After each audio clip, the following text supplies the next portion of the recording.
Hi, welcome to this video. If you clicked on this video, you're probably wondering how long is Shopify free trial. Shopify offers a $1 per month deal for the first month, giving you time to evaluate its suitability for your business. After the first month, you'll need to choose one of Shopify's packages: Basic, Shopify Small Teams, Advanced, or Plus.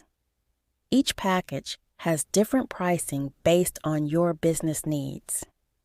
If you're interested in getting a Shopify store for just $1 for the first month, click the link in the description to start your 1-month trial today.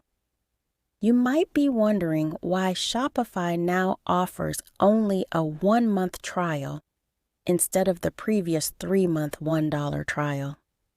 The 3-month trial was a limited time offer, which has since been discontinued.